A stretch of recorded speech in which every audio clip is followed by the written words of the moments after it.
नमस्कार साथियों, स्वागत है आप सभी का मेरे YouTube चैनल पर।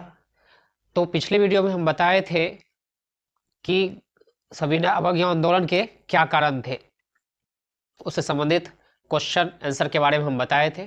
आज हम जानना चाहेंगे सविनय अवज्ञा आंदोलन के क्या परिणाम हुए।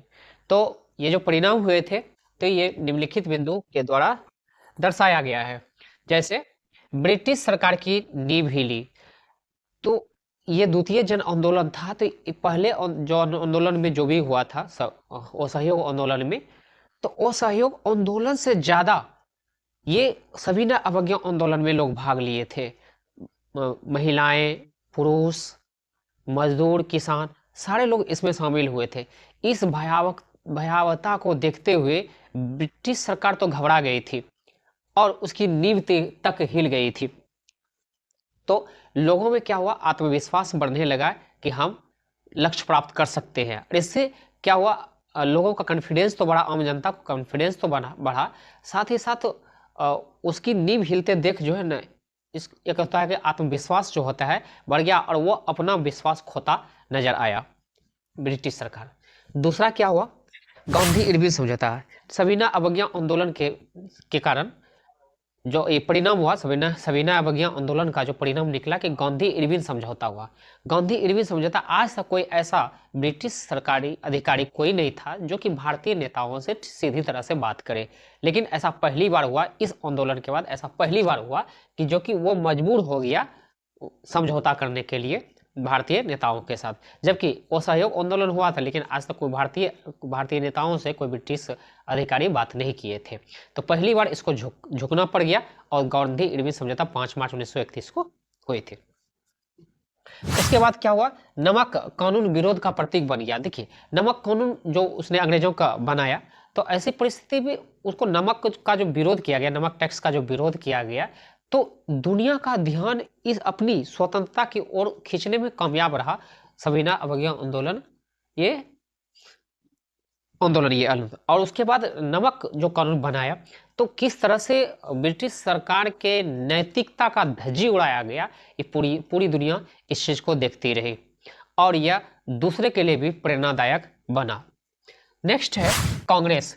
कांग्रेस का जनाधार मजबूत हुआ। अब देखिए क्या होता है, पहले कांग्रेस जो है अनलीगल, मतलब अनलीगल नहीं कहा जा सकता, लेकिन इसको मान्यता नहीं दी थी, जबकि इसी आंदोलन के बाद इसको मान्यता मिलेगी। लेकिन कांग्रेस पहले पार्टी मात्र थी, लेकिन अब यह जन आंदोलन हो गया है, जनता का पार्टी बन गया है, आम जनता का पार्टी बन गया था। पहले की नेताओं का संगठित रूप था ये, लेकिन अब ऐसा नहीं रहा, बल्कि आम जनता का भी ये एक क्या हो गया, मसीहा बन गया था आम जनता के लिए।